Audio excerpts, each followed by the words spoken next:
How is it going, everyone? Today I'm here with a quote-unquote retro review. Of course, this video I'll be reviewing the WWF In Your House 16 Canadian Stampede pay-per-view. Took place back in 1997. Lately I've just been in the mood to dip into some old footage on the WWE Network, put the network to use, because I usually honestly don't use it all that much, besides, NXT, the Cruiserweight Classic, and pay-per-views.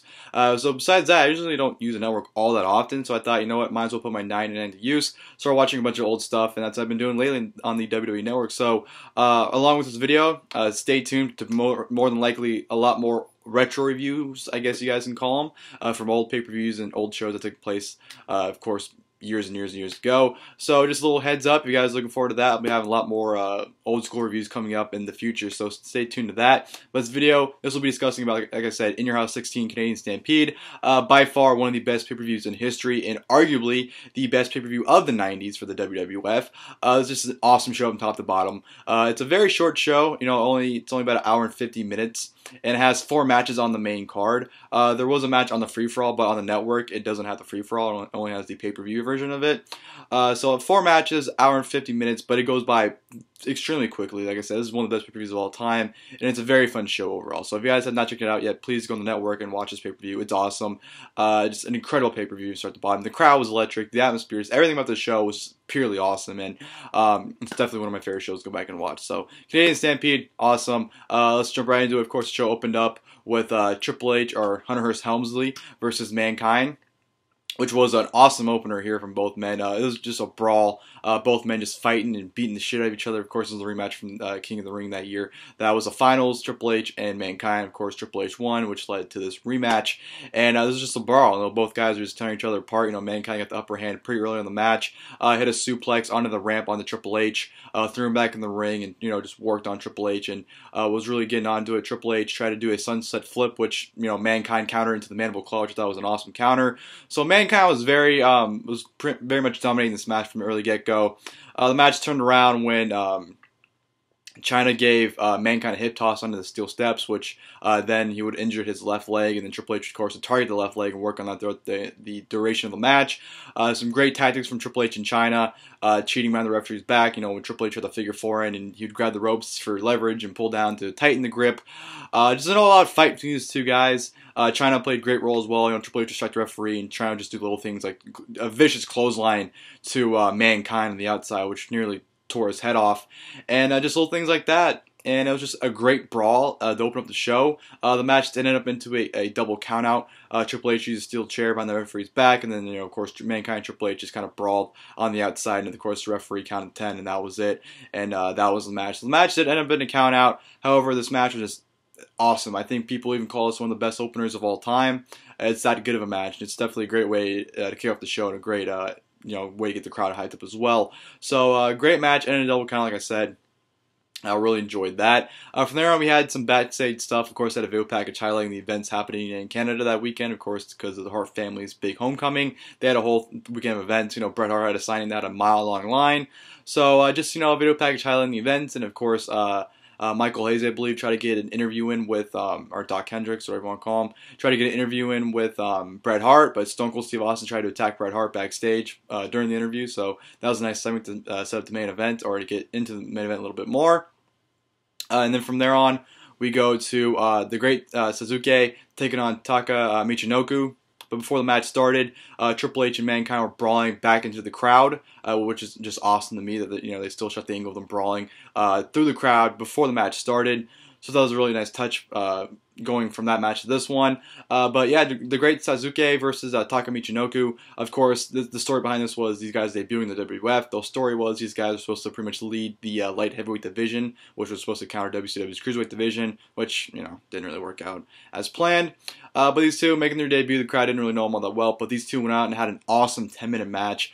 Great Japanese-style, high-flying, strong style as well match. Just a lot of great stuff. Start off a little I don't want to say slow or rusty, but the crowd really wasn't into it. But of course, you start busting out these maneuvers, like some nice dives on the outside and some kicks, and a very freaking spin kick that would rip your head off in this match as well. Just a mixture of great high flying and a great mixture of strong style wrestling. Just a great Japanese wrestling match here, and they fit in almost 25 minutes worth of stuff into a matter of 10 minutes. So very good opening, not good opening match, but a very good match here from both men. Definitely, the crowd didn't know who they were then. The crowd knew who they were after that match, and it was just a lot of fun. So it was definitely a great light heavyweight division match there. The great Sasuke got the victory with a tiger suplex. Well, he gave him a power bomb, which would lead into a tiger suplex to get the victory over the Taka Michinoku. So yeah, awesome match there from both men. Like I said, 10-minute match, but it was absolutely awesome. From there on, we actually go backstage where Triple H and Mankind are still brawling into the parking lot. They actually do a skit onto some kind of pile, almost like wood. I forgot what it was, maybe a crate or something. They brawl on top of there, and Triple H got busted open. He was bleeding. So just continuing the angle, which would lead into SummerSlam, I believe. I thought the brawling from Triple H and Mankind throughout the first hour was just absolutely awesome. So I enjoyed that segment there. And then we go into the WWF Championship match, The Undertaker versus Vader. Of course, this match originally was supposed to be Undertaker versus Ahmed Johnson. Ahmed Johnson got injured 2 weeks prior, so Vader ended up replacing him. Great super heavyweight match here from both guys. Undertaker and Vader, arguably the 2 greatest big men wrestlers of all time, go out there and have a killer match. I thought both of them worked really well together. You know, Vader was playing a great heel role, and Taker in '97 was absolutely awesome, especially when he was a champion. He just put it 110% in every single night, it looked like, and Taker definitely had a great performance here as Vader, and Vader looked great as well. Both men, like I said, for a super heavyweight match, both men delivered, you know, because this day and age, 2016, when you hear a heavyweight division match or a super heavyweight division match, like a Big Show versus Mark Henry match, you're just going, ugh, here we go. But back then, when you had guys like The Undertaker and Vader having a match, you knew you were in for a great match, and these two definitely went out there and put on an excellent match, a pretty underrated match if you ask me. I thought Vader and Undertaker had an awesome big man match. And they got their signature stuff in.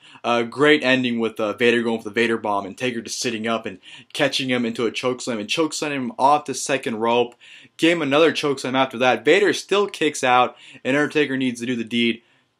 Slits the throat, puts him up to a tombstone, hits a tombstone, 1, 2, 3. The Undertaker retains the WWF Championship and an awesome super heavyweight match. Just kudos to both men into a very good match. They mixed very well. Like I said, Undertaker 1997. It was just absolutely awesome. And then we go to the main event, of course, which was the big 10-man tag team match. Of course, the Hart Foundation taking on Stone Cold Steve Austin, Ken Shamrock, Goldust, and the Legion of Doom. This is arguably the greatest 10-man tag match in history, and arguably one of, not even arguably, this is one of the greatest matches of all time. Everything about this match is awesome. From the moment everyone came out, you know, especially when the Hart Foundation came out, when Brian Pillman first came out, to when Bret Hart got in the ring, the crowd was going absolutely crazy. The flow of this match was great. The in-ring work is awesome, but you know, this match is more notable from its atmosphere. The crowd was red hot for everything. Like, Bret Hart could do a simple move like a clothesline, the crowd would go crazy as if he just, you know, Stone Cold hit the stunner, you know. And, you know, whenever Stone Cold would get offense, or anyone from the, you know, American team, I guess you call them, got any offense in, the crowd would just boo. And just the atmosphere of this match and just the in-ring work is just everything culminating into an epic main event. Of course, in this match, Owen Hart got taken out, and then Stone Cold got taken out, and towards the end of the match, of course, Stone Cold and Owen Hart came back out to their respective teams.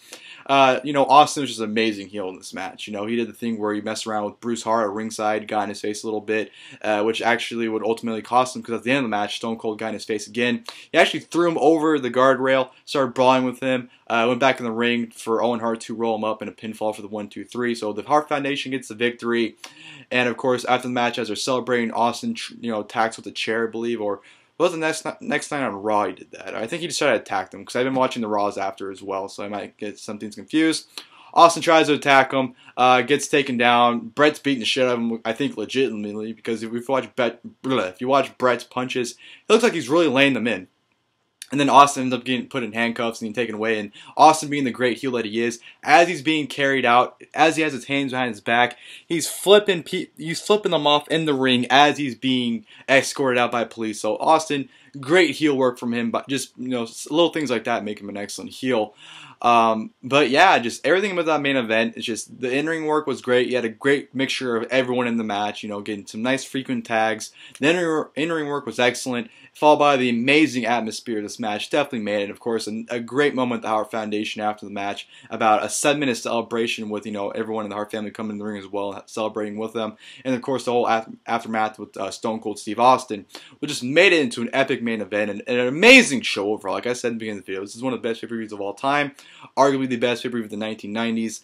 This is just a must-see show for any wrestling fan. Just every match is awesome. Triple H and Mankind had an awesome opener. The Great Sasuke versus Taka Michinoku was an awesome Japanese-style match. Vader and Undertaker had an awesome heavyweight match. And the main event is just a classic match, too. And one of the best matches of all time. So, In Your House 16 Canadian Stampede.